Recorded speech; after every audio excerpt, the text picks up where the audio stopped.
Di antara masalah perjodohan itu juga kadang-kadang yang bermasalah itu bukan anaknya yang mau menikah. Kadang-kadang orang tuanya yang mau menikahkan ini juga bermasalah kadang-kadang. Terlalu banyak syarat orang tua ini kadang-kadang. Terlalu banyak syarat. Harinya, wetone, harinya ininya, geblake, ininya, itunya. Kamu kuliah aja dulu loh, iki sing rabi wis gak kuat pisan. Yang mau nikah ini sudah giras sudah kepingin, sudah overheat, sudah kalau mobil itu sudah sudah bukan C lagi, sudah overheat, sudah panas ini sudah. Alasannya begini, alasannya begitu, kamu harus begini dulu, kamu harus begitu dulu. Akhirnya nanti anak-anaknya maksiat loh Pak, Bu. Kalau terlalu ditahan, padahal umurnya sudah cukup, akhirnya anaknya nanti maksiat. Dibiarkan tunangan, pacaran saja, tapi gak dinikah-nikahkan. Umurmu masih belum cukup, berapa? 23, lo ngenteni 50 ah? Apa nunggu 50 tahun baru dinikahkan? Orang tuanya ini bisa ketanggungan dosa nanti. Kalau sampai anaknya ini tidak dinikah-nikahkan terus pacaran zina, padahal anaknya sudah siap nikah, orang tuanya yang nahan, orang tuanya kena dosanya zina juga. Hati-hati orang tua ini, biar tahu diri ya toh. Hati-hati, jangan ditahan lama-lama. Kalau sudah cukup, berikan. Dan berikan anak itu keleluasaan. Ya toh, kita ini kan sama-sama, ya toh, saya juga punya anak, alhamdulillah. Jadi kita ini semua, bukan nasihatin jenengan, saya nasihati diri saya sendiri. Coba lihat Nabi Ibrahim alaihissalam. Nabi Ibrahim alaihissalam ketika mendapat perintah untuk menyembelih Nabi Ismail tidak langsung dipaksa, kamu saya bunuh sekarang, tidak, didudukkan dulu. Hei anakku, saya melihat tadi malam di dalam mimpi bahwa saya menyembelih kamu. Fandzur madza taro, apa pendapatmu? Bayang no Nabi Ibrahim loh ini. Apa pendapatmu?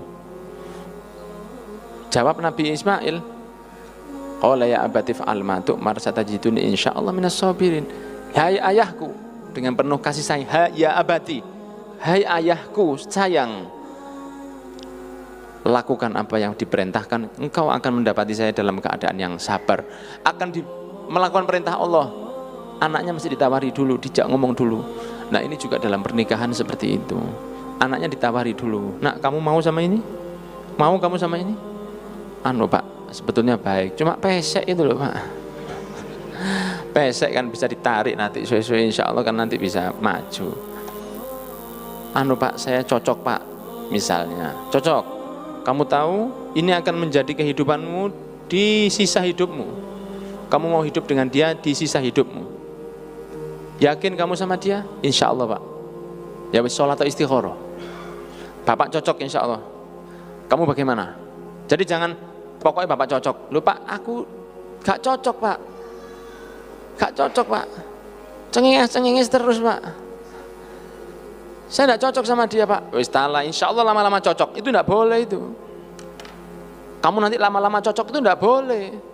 Yang menjalankan pernikahan bukan bapaknya, bukan ibunya, kan anaknya. Dia yang mau melakukan pernikahan, dia yang mau menjalani rumah tangga itu. Jangan bapaknya, ibunya mengatakan nanti lama-lama kamu cinta. Gak ono, itu zaman dulu Siti Nurbaya. Kalau sekarang sudah Siti Nurbuaya. Sekarang gak bisa, anak mau dipaksa gak bisa. Dia mau melakukan kehidupan itu, bukan orang tuanya. Sudahlah insya Allah kamu akan suka. Pak, saya dari sekarang sudah tidak cocok karena dia ini misalnya urusan agamanya masih tidak benar Pak. Tapi dia kaya nak. Kaya tidak membuat kebahagiaan. Berapa banyak orang yang kaya mati bunuh diri. Money can buy me love Pak. Ngoten loh. Uang tidak bisa memberikan aku cinta. Berapa banyak orang mati bunuh diri padahal kaya. Pak, saya tidak cocok karena kayaknya dia ini tidak suka sama agama. Dia ini sepertinya bukan orang yang mengerti agama. Sudahlah, menikah saja. Nanti insya Allah kamu didik. Oh, jangan cari masalah. Mulai pertama katanya Nabi Muhammad SAW, fadfar bidzatiddin taribat yadak. Dari pertama pilihlah dari sisi agamanya dulu. Pilihlah dari sisi agamanya dulu. Untung kamu kalau lihat dari sisi agamanya. Kalau dari fisik, sebentar lagi fisik akan berkurang. Kalau dari kekayaan, kekurangan bisa berkurang.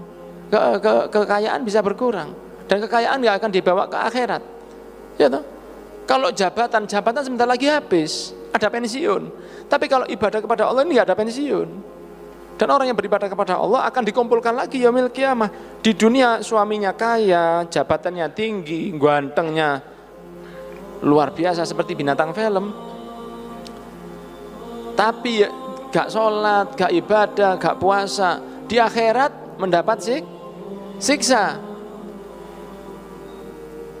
Gak ketemu sama istrinya nanti yaumil qiyamah. Kenapa disuruh cari yang urusan agama? Supaya bisa langgeng di dunia, langgeng di akhirat. Lah kalau cuman langgengnya di dunia saja, ganteng, mobilnya banyak, mau rumahnya mewah, orangnya kaya, jabatannya luar biasa, tapi gak sholat, gak ibadah, tidak puasa, tidak haji, tidak zakat, tidak menutup aurat lainnya, sikat semua maksiat, kemudian meninggal dunia, yang istrinya ahli ibadah, istrinya masuk surga, yang laki-laki mendapat siksa.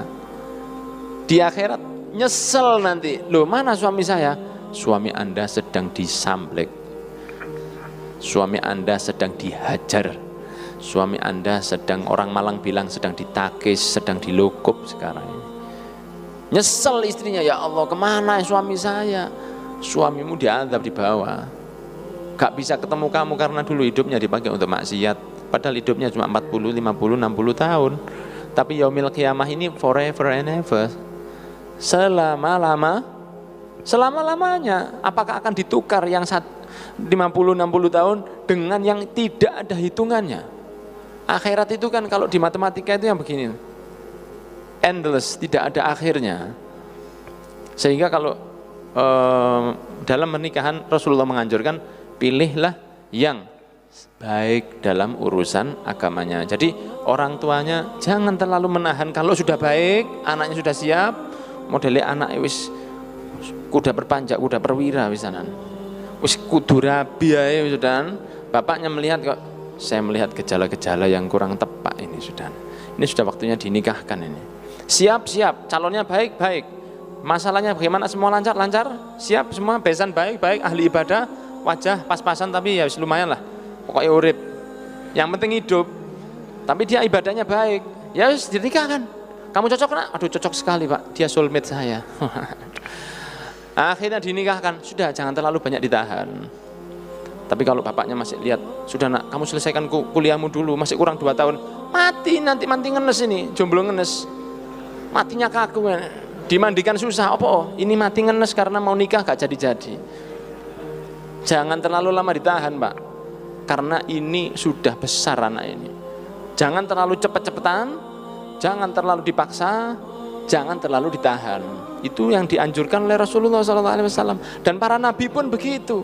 Nabi Adam memberi sayembara kepada anaknya, Qabil dan Habil, untuk mendapatkan seorang iklimah. Kan begitu, tidak ada paksaan seperti itu.